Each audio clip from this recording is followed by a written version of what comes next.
Imagine waking up to a world that demands your attention.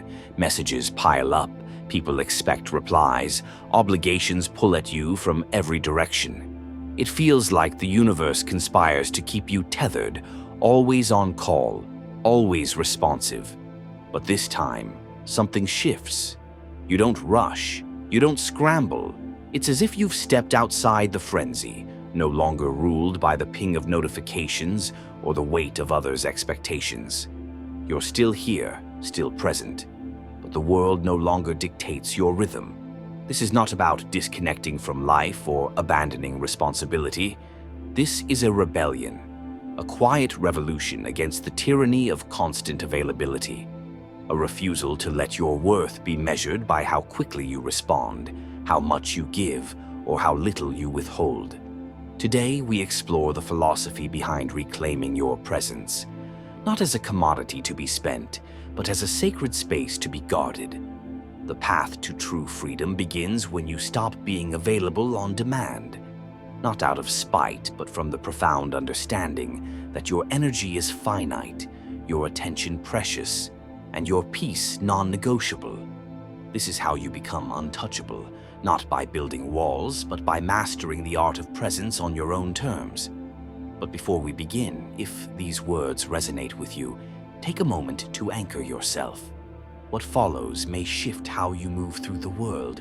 Picture yourself standing at the edge of a river. The current is strong, pulling at you, demanding you jump in. All around you, people are swept away, fighting to stay afloat, gasping for air. But you remain on the shore. Not because you're afraid of the water, but because you've learned the difference between being in the world and being of it. This river represents the endless flow of demands, requests, emergencies, dramas, all masquerading as urgency. The modern world thrives on this illusion that everything requires your immediate attention, that silence is neglect, that boundaries are rejection. But the truth? Most of what clamors for your response can wait. Most of what feels urgent is not. The difference between those who drown in the noise and those who rise above it is simple. Discernment, knowing what deserves your energy and what does not. Controlling your availability doesn't mean controlling others. It means mastering your own attention. People will demand, circumstances will press, but the only thing you truly own is your choice.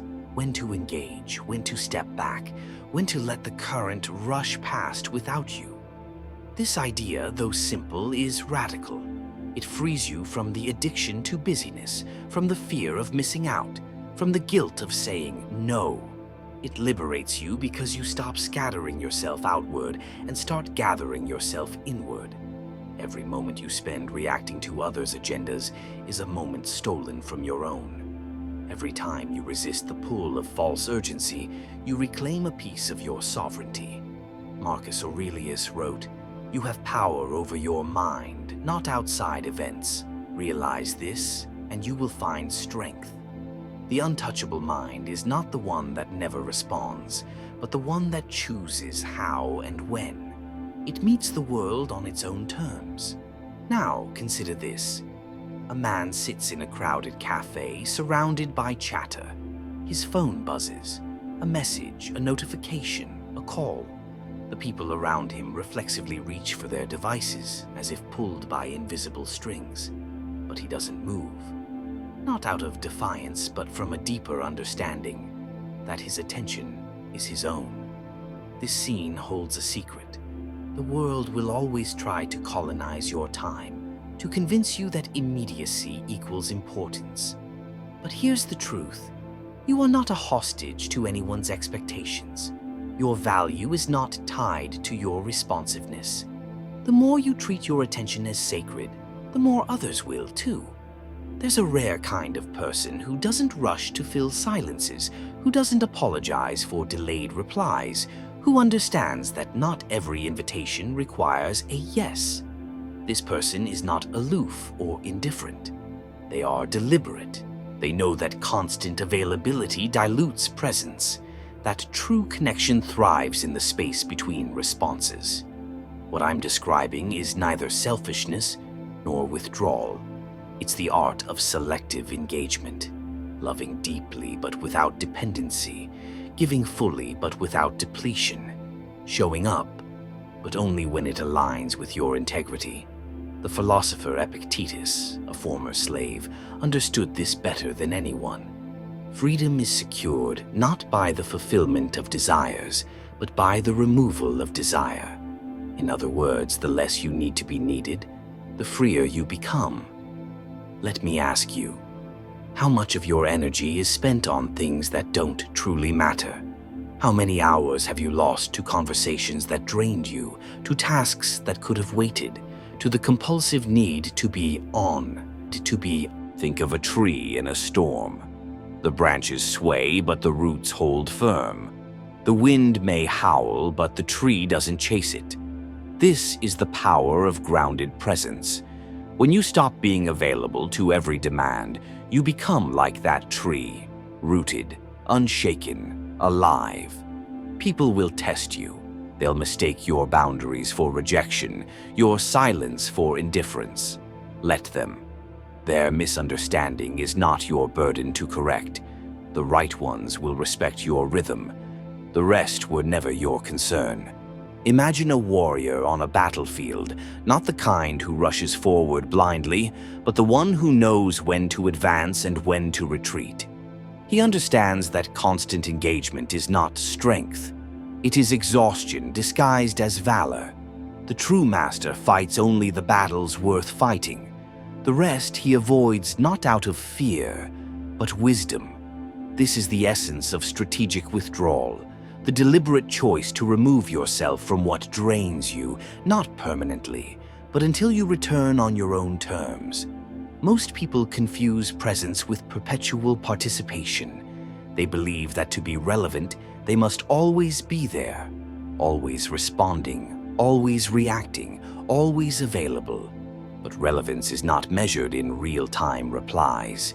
It is measured in the weight of your silence when you choose it. Consider the ocean. It does not chase the shore. It meets it when it must, then pulls back. This rhythm is not neglect. It is the natural order. Your energy operates the same way. To give endlessly without retreat is to become shallow, like a tide that never recedes. But when you withdraw, even briefly, you return deeper, more powerful, untouchable. The world will try to convince you otherwise. It will label your absence as aloofness, your silence as indifference. Let it. Those who mistake boundaries for barriers were never meant to cross them in the first place. Now, picture this. You are in a room full of voices, each demanding your attention. One pulls at your guilt, another at your pride, another at your fear of missing out. For years, you've answered every call, believing that to refuse is to fail. But today, something shifts. You step back, not out of anger, but clarity. This is the moment you realize, not all voices deserve an audience. The discipline of withdrawal is not about disappearing. It is about refusing to let your presence be taken for granted. The untouchable mind knows that some doors must close so the right ones can open. That some conversations must end so better ones can begin. That sometimes the most powerful thing you can say is nothing at all. History's greatest thinkers understood this. Nietzsche retreated into the mountains to write. Rilke spent years in solitude before producing his masterpieces. Even Marcus Aurelius, the emperor, withdrew into his own mind to find stillness amid chaos. They were not hiding, they were cultivating. Ask yourself, what could you cultivate if you stopped being so available? What clarity would emerge if you allowed yourself to step back? Here's the secret. Withdrawal is not weakness, it is repositioning. A general does not win a war by fighting every skirmish. A lion does not waste energy chasing every rabbit. And you will not reclaim your power by scattering yourself across every demand. People will call you distant. Let them. The same ones who praise your availability today will resent your absence tomorrow. Their opinions are not your compass.